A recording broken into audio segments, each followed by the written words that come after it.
Welcome, everyone, to Tim's Vinyl Confessions. I'm Tim Derling with a special guest today. He's been on the show before, and he's, I'm sure, no stranger to anybody watching. It's into rock and roll reading. Mr. Julian Gill. Welcome, sir. Tim, thanks for having me back on. I guess I passed the last audition, so I've been invited back. I feel really special, but I'm not sure which sense of the word you're using to describe me. Well, let's just say that anybody that follows this show knows we've talked about Julian's books a lot. Of course, KISSFAQ. He's the KISSFAQ guy, one of them, and written many a Kiss book and many a book on other classic rock bands, including, I think the last time we had you on was to talk about this particular tome here. Careful there! Don't drop that on your foot. Yeah, no, that's a big one. And I want to reference that book today. But what we're here to talk about is something that hasn't been out too long. KISSTeria, World Tour 1980 to 1981. Now, I've said this many times to people, and I'm going to say it in the episode. Julian writes Kiss books for people like me who say, I don't think I need any more Kiss books. And then he comes out with one that covers a topic that no one's ever covered or never covered in this much depth. And I'd say, okay, I guess I'll have to get this one. So anyone who's way into Kiss knows, I mean, this cover photo and Julian's background says it all. This is the point where Eric Carr joined the band, 1980-81, period of incredible change, not just with Kiss, but in the music industry. And Kiss is sort of, you focus on them, but the music industry is changing around them. Record labels and stuff. And of course, another book that we've talked about in depth here is actually the logical follow-up, which, this came out first, the Odyssey book, which talks all about the Elder. But this is basically the, year and a half leading up to that book. So this talks about Kiss when, Peter Criss out, Eric Carr in, the Unmasked tour, which only consisted of one U.S. date, the rest was overseas. The Australia situation that's where the KISSTeria expression came from. So was this always on your radar to dedicate a book to this period in their career, Julian? Heck no. I mean, that's kind of one of the last albums I ever would have guessed I would do a treatment on in any measure of the word. And, thanks for holding up Tim's, Odyssey book. This Unmasked one kind of has its genesis in that project, in that obviously that follows on from this album and tour and some of the things that happened there. But when you continue to research a band and investigate things and uncover additional memos, history, corrections, and clarifications, what turned up in the years after Odyssey came out forced me to want to kind of rewrite the beginning of The Elder.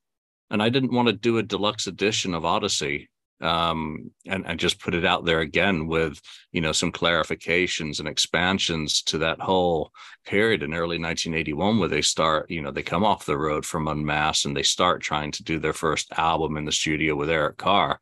So I figured, let's go backwards and look at that year itself, because it was an incredible year when you think of losing an original founding member of the band and replacing them auditions. Your American record label goes absolutely up the river, and you end up signing a massive new deal with the European ownership of that label, who buy out Neil Bogart. Just the decline and fall of Neil Bogart is a book in itself, for anyone brave enough to take on that subject matter. And you integrate a new player into your band, and then you undergo all these massive experiences that they survived the year, I think is worthy of a treatment that kind of paints a picture of it without being too wordy. Yeah, absolutely. And, I'm going to use a comparison here, because if anybody that's read the Odyssey book, the end of this kind of talks about them going into the studio only to have Bob Ezrin say, scrap everything you were working on. I got an idea. This is what I think we should do. So it kind of bleeds into the beginning of Odyssey, and I'm going to use a Star Wars comparison. When I sat in the theater and watched Rogue One, the end of that movie made me want to. I remember sitting there in the theater thinking, if they just started A New Hope, episode 4, I'd sit here and watch the whole thing. I want to watch that now. I got to the end of this book. I said, I want to read Odyssey again. That's what this did for me. And that's exactly the purpose of the ending point with, the Unmasked book, or KISSteria, is Vienna, 1981. That's the last use of the unmasked costumes. It's right on the precipice of them having that idea about the Elder in the studio. They've done 2 sessions in 1981, both of which have nothing to do with the Elder at that point, and the worm's about to turn. Yeah, and like it's broken down. Obviously year by year, month by month, date by date, whenever possible, and that's really important to give you an idea of what was happening when. And there's so much business, there's so much music business minutia going on. Meanwhile, the band's just being the band. They're doing their appearances, they're doing radio interviews, they're in the studio, they're struggling with Peter. They're wondering, okay, who are we going to get to replace Peter? They're holding auditions. They've got tour books or tour dates booked. So yeah, the fact that they came out of this, the fact that KISS are still a going concern today, and people still care about going to see them, really, I don't think you fully appreciate that without reading these books about the lean years and what Gene and Paul had to do to keep the machine going. And it's really remarkable. But I've always been fascinated as a guy that got into KISS, relatively later, not till the early 90s. I've always had a fascination for the 80 to 83 period, because talk about changes, upheaval. Some of their best music, some of their most music. But overall, I've just always had an affinity for this period. And this is really giving you a glimpse into stuff that I've never read about anywhere else. Speaking of things that I didn't know about, and maybe this, maybe I'm not at the KISS fan level I thought I was, but the whole movie thing where they had the 2 girls following KISS around. Mm-hmm. I'm going to be honest, I didn't know anything about that. I don't ever remember reading or seeing anything about that before. Like, am I nuts? Is that common knowledge in KISS fandom, and I just somehow didn't know about it? I knew a little about a lot of the things that are in this book, but that's something that completely went by me. Could you talk about that a little bit, like that? Because that was something I started reading about. I was like, how did I not know about this? See, I don't know what people know or don't know, so it all falls into this book and how I felt it fit into the story and whether it was worthy of recognition. Now, the German documentary, it was a TV special that was filmed, was based on an earlier idea for a grander scheme of things that was going to be filmed in Holland. So, I got these memos. And I don't know when I knew about it either. I can't remember if it was common knowledge. Again, I'm not writing from that, or I'm not creating from that perspective of what might be common knowledge and what might be new reveals. I'm just trying to present what I think is interesting. So it ends up getting made, not in the original concept for the first tour that was planned to kick off in May 1980, which got rescheduled for later in the year. So it kind of gets bumped conceptually to later in the year, though ideas from it are used in the Shandy video treatment. It's all very connective. You see these little elements. Because when I read about it, I said, this sounds like an expanded version of the Shandy video concept.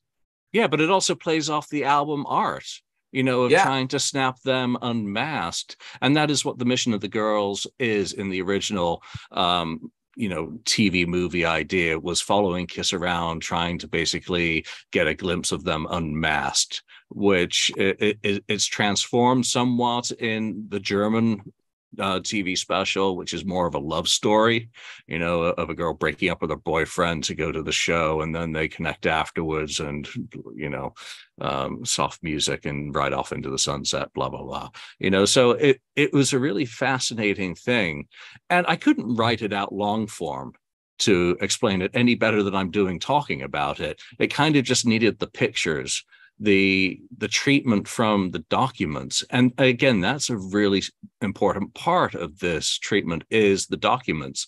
I haven't put everything in.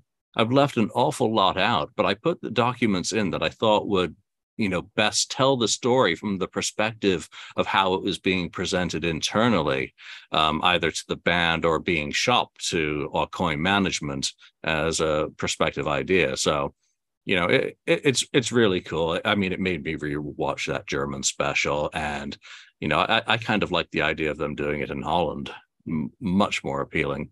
And then they did, of course, the Inner Sanctum, which was kind of the concert movie that's in the original idea as well.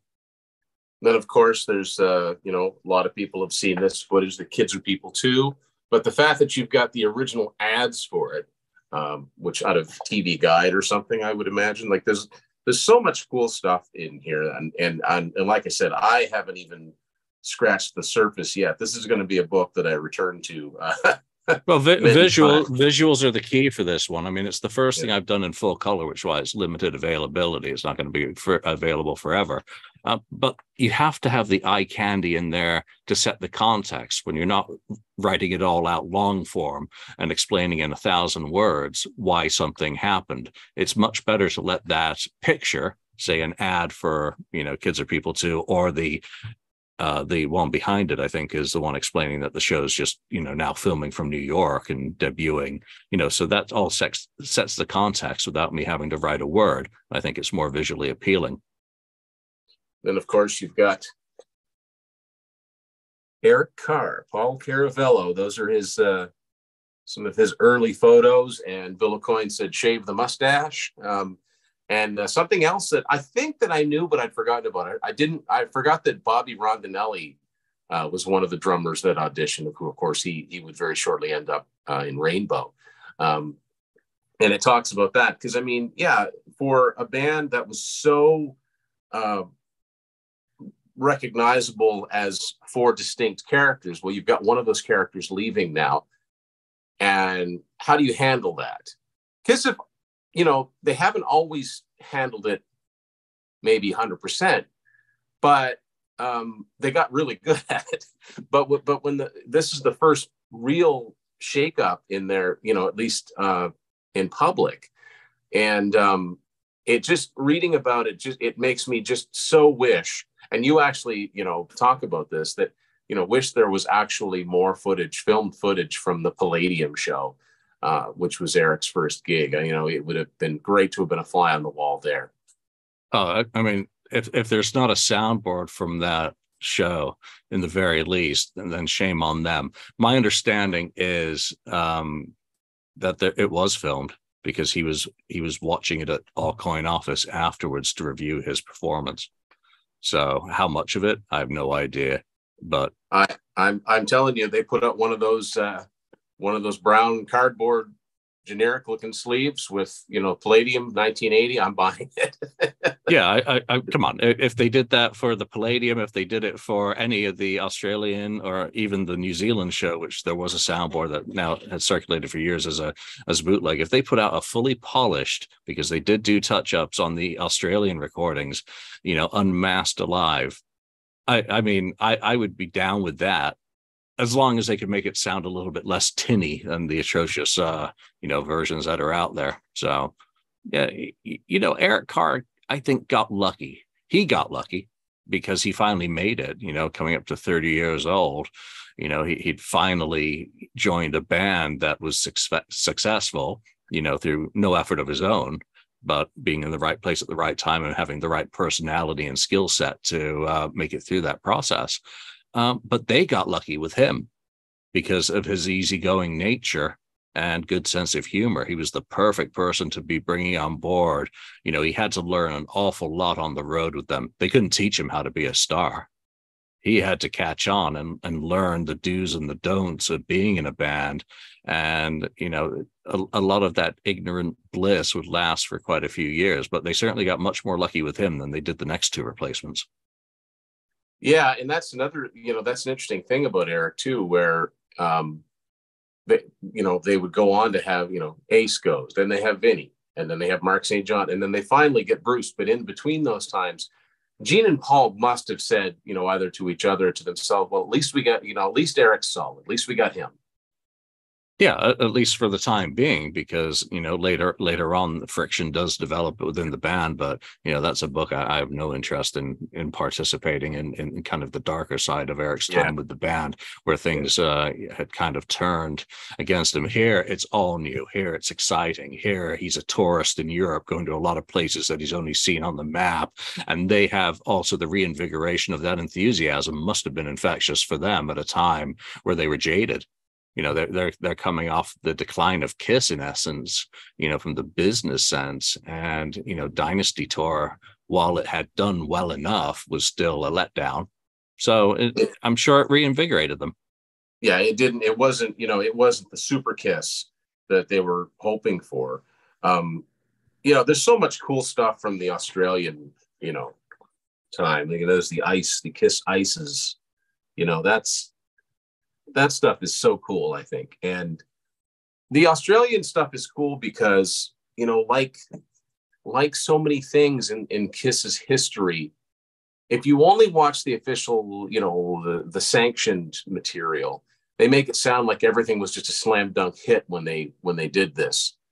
Well, it wasn't. I mean, it's expensive to tour Australia and New Zealand, which is why so few Western acts do it. And you, like the Aerosmith book, do something very cool, and that's when you put the attendance. Some shows did really, really well. Some shows did okay. Some shows really didn't do that well at all. Were you surprised by any of those figures that you came up with, or did you pretty much know how those kind of turned out?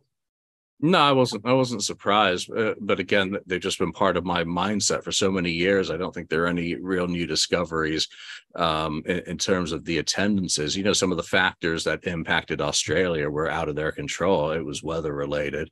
There was oversaturation there. Europe was simply Europe. Europe never got KISS on the level, but Germany certainly took to them that tour. They never did well in the UK until Crazy Nights anyway. So, none of that's particularly shocking. I think it's much more about a lot of people became fans in 1980 because of KISSteria in Australia, that it's got a oversized in some sense importance. It's their first KISS. It's their first taste of kind of that Beatles moment that the previous generation had. And I don't know what my generation had, other than John Lennon getting killed and the Challenger exploding, for big momentous occasions. And at least theirs was musical. So it saturated the market. They had a really good run in Australia. This is very much the tail end, because even during the tour, it's waning rapidly. So they had enjoyed all year, and then they get there and it's all starting to dissipate already. But boy, did they have a good time doing it. Yeah.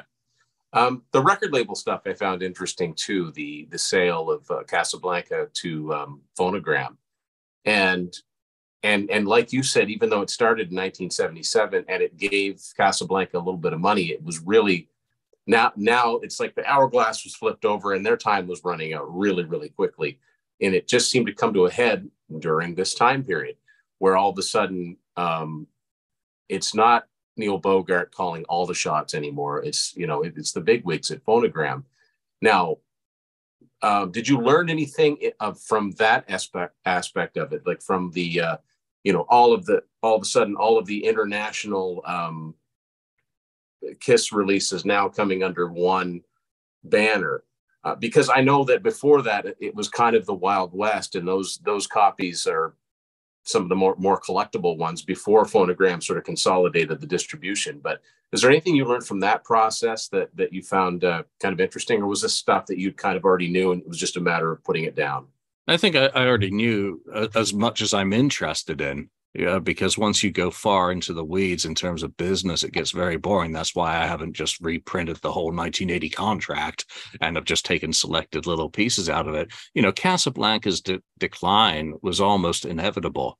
So I do want to paint the picture of Neil Bogart's exit, but without getting weighed down in the mire of what was going on. So other than key man clauses for Donna Summer and Kiss as the two major artists on that label who were actually moving a ton of units and contributing to the bottom line, the death of disco, in essence, there's a lot more to it, but not a lot that really needs to be said and remain consumable as product. I mean, there are other books on Casablanca by Larry Harris, going platinum, I think, by one of his sons or stepsons. Again, that tell a bit more of that side of the story. But I'm not writing the book on Casablanca. It's only where it fits into setting the stage for that new deal, $2 million an album for Kiss going forward, because Phonogram needs them to stay, and they're judging them by the performance of Dynasty internationally, which did incredibly well. The contraction of distribution under Polygram in the US and Phonogram internationally, is interesting, but a lot of people would have snoozed off, or had left tears on the page. Why is he doing 8,000 words on that? Show me more pictures, please. Yeah, see, I find that stuff fascinating for someone that collects stuff, and you look at things and go, oh, well, this Canadian copy of Destroyer is distributed by Quality Records. That's interesting. And then you get one, oh, this is the Priceless collection, and it's distributed by Polygram. That's okay. And you have to balance all that information when you're doing something that you want to appeal broadly to a plethora of different fan interests. I'm not going to sit there identifying every pressing plant. Like a lot of my discographies, I think for Unmasked, I only listed the 2 primary US issues. Forget everything else throughout the world. And that's no insult to the world. I include some of the more interesting picture sleeves. I think we've got the Canadian 45 for Shandy, which had a nice picture center ring in there without talking about it specifically and its importance. So it's a little bit of tokenism from one hand, but also a respect for the reader from another. Oh, yeah. You want to make a commercial product. I also love the fact that you talk about Chubops, because very briefly, I remember these things from when I was a kid. I remember one of my cousins had a few of them. For some reason, I remember Rush Permanent Waves. I think there was a Blondie one. Yeah, and Parallel Lines. Yeah, and then years later, you find out, well, if you want to collect, if you want to really get into this Kiss collecting stuff, there's a Dynasty and an Unmasked. And if you like Rush, there's a Permanent Waves of Moving Pictures, and there's an Elvis series. And but just, it's a real snapshot of the time. So one thing, this is getting off topic just a little bit, but not much, when you talked about the Keyman clause, which I've read about, because that's a loophole or a jumping off point that bands can use when they want to change labels. If one of the people that were at the label when they signed lease, well, that lets them out of the contract without too much trouble. It talks about Donna Summer, who was still a big star at this time and would continue to be for a couple of years anyway. She signed to Geffen Records, but she did have an offer to go with Neil Bogart at Boardwalk. Do you think if Donna Summer might have gone to Boardwalk, because that label didn't last very long? That was a very short-lived label. I mean, well, he died. He died, yeah, and the label that kind of killed the label. But they had Joan Jett. They had Joan Jett. They had Night Ranger's first album, and they had bands that did okay, but had to jump ship and go somewhere else. They had a lot of acts signed in a short amount of time, but not many of them. Do you think maybe she just said, I'd be crazy. I like Neil, but I'd be crazy to stick with him because I don't think this is going to do anything for my career, whereas David Geffen was definitely on the rise at the time. Do you think that might have changed Boardwalk's fortunes if they'd had maybe a couple more established artists, or for that matter, if Kiss had gone over to Boardwalk? Well, I don't think they had the money at Boardwalk, number one, to make a deal, because look at what Kiss took. Kiss took $2 million per album, a 6-record deal. Up to 2 million, because there are lots of different factors come into that. So KISS absolutely milked the situation. They took advantage perfectly from a business sense. And I'm not suggesting anything nefarious. They maximized the return on their contract with negotiations with Phonogram. But Donna Summer is a completely different entity. Number one is the genre that she operates in. Number two is that she was suing Casablanca and her manager, who was Neil's wife. Oh, yes. So that adds an additional layer of complexity into what she was doing. And I don't know enough about Joyce's role, the management situation of Donna Summer to really speak intelligently about it. But I don't think she would have gone. She eventually had to settle with Casablanca anyway and deliver one more album. And that album happened to be her biggest selling album of the 1980s. Yeah. Which was, basically charged with the money. Yeah. Yeah. Well, I mean, who doesn't remember that from the early 80s, right, if we were there? So that was the last gasp, and it was a big one. Yeah, after that, she didn't last on Geffen very long, from what I recall. And I think there's a documentary being worked on at the moment about her, which will be interesting from that perspective, as it's yet another side of the coin that does connect with KISS's history, as well, with both their original co-manager, Joyce, and a shared record label. Well, Boardwalk never struck me as, they weren't around long enough to really gain any kind of foothold. And I think they were only ever going to be a small label that was distributed by other labels. Even though, I think Neil's game plan had run out of time. That his game plan was perfectly set for the music business and industry and market in 1975, just to pick an arbitrary number for when things start emerging for Casablanca Records. Everything explodes in 75. So everything had shifted dynamically by the early 80s when he's getting Boardwalk off the ground. And a lot of it had shifted because of his behavior and the behavior of Casablanca Records in the 70s, whether it was over shipping, schlocking, all this, the negative side of the business, and a whole lot more, which again would be a whole different podcast with a much smarter person to speak about it than me. So, I think he would have been a decent label had he had time, because he certainly had everything he needed to get started. Come on, as you say, Night Ranger's first album, that was a decent first album. I think it went gold at the time, and it certainly started them off on a good track. Joan Jett's, a gold album again. She was the best of the Runaways, still is the best of the Runaways, always will be the best of the Runaways. But that album did very well for a reason. And that was actually my first ever 45 purchase, the Boardwalk copy of I Love Rock and Roll.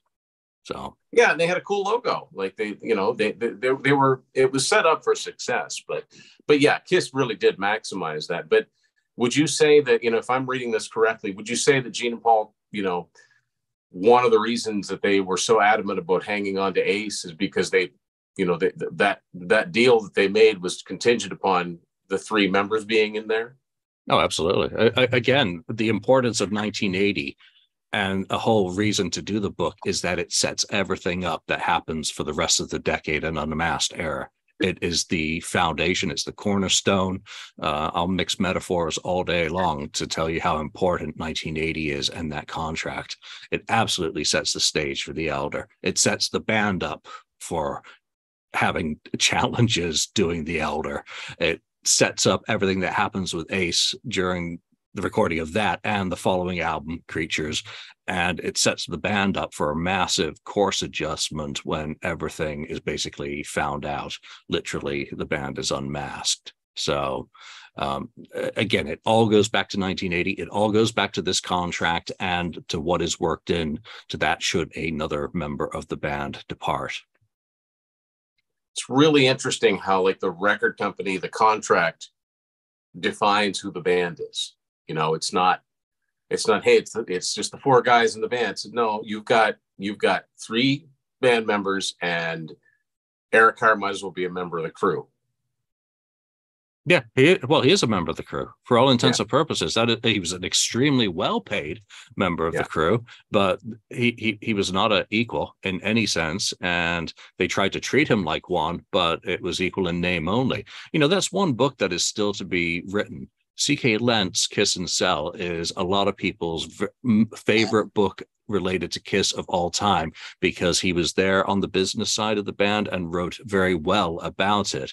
But I think the band's history needs more of an explanation by, again, a smarter person than I, to really walk through the impact of the contracts and the cause and effect that had on the band's, trajectory throughout their career, all the way up to the current day. It's really interesting too. Like both when they did it slightly differently, but when Peter left, Unmasked still had Peter on the cover. He's in the Shandy video. For a while, for as long as they possibly could, they were keeping up the appearance that he was still a member of the band. And for Ace, I think because it was so important that he stay in the band, I think they stressed it even farther. I mean, enough to record an entire album without Ace, but still have him in the video and making the promotional appearances. And pre-internet, it was probably easier to do that, wouldn't you say? No, because no, you don't think you could keep that from people like a little easier without just being able to go online? No, it was word on the street and in the New York Daily Mail in the spring of 1980 that Peter was out. So while it wasn't broadly disseminated, but it was also, same for Ace. It was published in, early 82 that Kiss was looking for a guitarist because of ads that were placed in The Voice and the Boston Phoenix by George Stewart requesting an experienced guitarist for a touring band, to audition. It never specified Ace specifically, but Billboard, at least a reputable trade, certainly made the connection. Peter was out. He agreed not to, go unmasked for his album cover. His first interviews were back to camera, but then he's on Tom Snyder, full faced, salt and pepper. There you go. Yeah. Looking happy, as he should be, for that fantastic album that he managed to create, which I think anyone who wants to bash on Out of Control, just go give it another spin. Cue up Unmasked, then play Out of Control, and tell me which one hits those rock sensibilities a bit more. So the little tricks like that, Shadow, for the single in Japan. Again, he played ball, but he was still a member of the business. He had only left the band. He hadn't left the business partnership. So there's a certain amount of self-interest. He was hoping to tour. He was happy to be doing his own thing and having an orchestra playing on songs that he wrote. So he saw his obligations through with the Shandy video, and that's the end. And then afterwards, it's all that he's left the band. And so it's a very short period that anything nefarious or, trying to keep it secret. It was probably the worst kept secret in the industry because of the search. How do you search for a replacement to Kiss without saying that it's Kiss and someone finding out quickly? You're going down to Aucoin Management. I mean, how many bands were there that were looking for members? So, yeah, that's true. And the conditions, the conditions of Peter's leaving Kiss were way different than Ace's. So, he's written into their 1980 contract. He gets a one album, $100,000 record deal, and he'll be treated like any other similar statured drummer, and promoted as such. Doesn't really say much, but again, he got a deal that's later worked into the contract for other people leaving the band. But Aces was handled completely differently because the circumstances were different, as was the timing. Yeah. When you're approaching this book with the Odyssey book that you and Tim did, there's a lot of different people interviewed in this book. Was there anybody that you wanted to reach out to talk to about this time period, or did you figure, no, I got everything I need here to do? No, I started off with a list of people and started reaching out, and couldn't get what I needed for that. And I was like, okay, well, I don't have them. can I still tell a story, and how do I tell it? And does it make my concept evolve? No, it doesn't make my concept evolve a lot. Does it impact the concept? Oh yeah, absolutely. If I could have had a few quotes from Vinny about producing the album, and maybe some of the business meetings about the approach to it, etc., would have been great. But all these years on, from the interviews that he's done for other books that have been out there, how much more does he have to add with all these years that go on? I find, as I speak to more and more people, we're pushing OPAC over 40 years. They were living at the speed of life. They weren't keeping journals. Yeah, that's very true. And also, this many years down the road, there's bound to be people that were involved with the organization that just aren't with us any longer. So I think that's why it's so important to have documentation of events like this, that really, when KISS is anything official from KISS, it's all about the high points and very little on the low points. But for some reason, I think diehard fans, they want to know about the high points for sure, but they really want to know about the low points, not to dwell on it, but just to see how remarkable it is that they came out of it and had more high points. Because at this point in their career, I mean, the perception in the industry was like, oh yeah, they've been around a long time, 6 years, when 1980 rolled around. But now you look back and say, they were still a relatively young band. I mean, only some of them hadn't even hit 30 yet at this point. They weren't, it wasn't the same. It wasn't the Stones. It wasn't the Who. This was a relatively younger band at a very interesting point in their career, and probably the first time they'd experienced a major downturn, whereas previous, everything had been up, up, up. And they had to navigate that. And, kudos to Gene and Paul for keeping their heads together, I think, for this point. And, it's kind of a shame that Ace didn't, because I really like his contributions to Dynasty and Unmasked. I think Ace was kind of a creative role. What do you think? I mean, in a bizarro situation, how different do you think things would have turned out had Ace stayed, at least for a couple more albums? I think he would have died if he'd stayed. I think he needed to go. I think mentally, his relationship with the band, once he didn't have kind of an equal say in it, just was never going to work for him, because they were no longer on the same page creatively. His creativity, look at that. 1978, his solo album. 1979, he brings in 5 demos, 3 of which are recorded for the Dynasty album. He brings at least four songs in for Unmasked, 3 of which are on the album. The Elder, there's a lot more than he did during those sessions than he's been given credit for. He did try. He did go to Toronto. He did participate in the recording sessions. Yeah, sure, there was a lot of FedEx, but he was there in person for a lot of the things. So, Ace gets a really bad reputation because of his demons, but those demons were going to kill him. So I think leaving the band was the only reason we have him with us today, is that he left the band. And the band as well lost their direction. Gene and Paul lost their direction. They were flip-flopping backwards and forwards about where they were going artistically, visually. They had no idea. Everything's falling apart around them. They lose their record label. The following year, they lose their manager. They were just scrambling to stay alive and do whatever it took. And so was Ace, in a different way.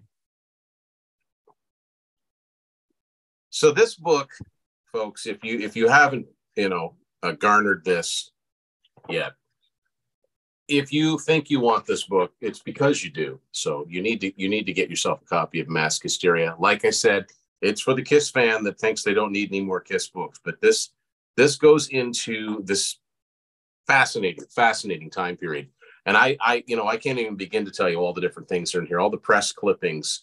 Of course, there's the famous People magazine cover, and the evolution of Eric Carr's makeup from the Hawk makeup. And so yeah, it's a great It's a great read. It's an easy read, but there's so many cool facts that you pick up from reading it. So yeah, it's a Julian, scrapbook. It's an almanac.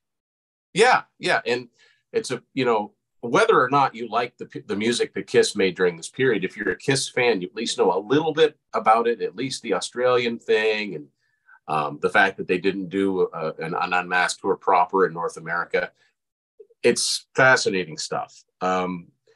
Is there another period in Kiss's history that you thought maybe you might take a crack at, or is this kind of the pinnacle? I don't know. I don't live and think that way, because I'm always writing, I'm always taking notes, I'm always gathering. Again, I'm less a writer than more of an assembler. It's whether I think there's a story to be told in an objective manner. That's critically important to try and keep my biases out of things. Again, I wasn't a big fan of the Unmasked album, so hopefully that doesn't come across in this work, because it's been a passion work for years. So is there another? I don't know at this point. I've just kind of put this one out. I've got an Aerosmith book to finish, and a couple of other things on the back burner. I never know. I plant seeds all the time. I'm not a great gardener. A lot of those plants die and turn into weeds, but we shall see. Are there tours that would be worthy of, say, a treatment called the Return of Kiss tour? Without a doubt. Dynasty would be a great one. Destroyer would be a great one. Creatures would be a great one. Hot in the Shade. Come on, it's Kiss. I like Kiss. Nothing's going to change that. And I can understand, like, where you had to gather so much information for the Odyssey book. Inevitably, you'd get stuff before and after that period. Like, well, it would be a shame to just leave all this great stuff lying around. So yes, Julian Gill, Mass Hysteria, World Tour, 1980-81. Julian, where can people pick this marvelous book up? It's only available on Amazon for a limited time. I don't know what that time is at this point. Got to recoup for the cover art, but you can find me at masskissteria.com, and that will take you to all the Amazon, the international affiliates for where you're located, so that you can save on postage. I have submitted a small hardcover print run that I'll be selling privately. Details of that will, of course, be on masskissteria.com too. So what else, where else can people find you? Obviously KISSFAQ, what basically this is your chance. So what have you got going on? Yeah, KISSFAQ.com. That's generally where I am. And it is what it is. I apologize. So there you go. Julian, thanks for taking the time out to talk about this excellent book. Yes, this isn't one that's going to be around peripherally. You should probably pick this up now before you end up paying the late tax and spend way more than on a used copy. And yes, support this book, and because it does a good job of chronicling this. And don't forget to check out Julian's other books. I only showed a couple of them, but he might not think he's a great writer, but he's a good writer. So Julian, thanks for taking a little bit of time out and talking to me. Tim, thank you very much again. Always a pleasure. Now go play your 8-track. I will do that. I actually, you know what? My Unmasked is one of the ones that came sealed, so I'd have to. Yeah, don't do it. Don't do it. Don't. Yeah. Now, is it resealed? I don't know if it's resealed or not. I some people can spot that, but anyway, yeah. Julian, thanks a lot, and folks, check out Julian's book, Mass Hysteria, and thanks everyone for watching this edition of Tim's Vinyl Confessions. We'll see you later.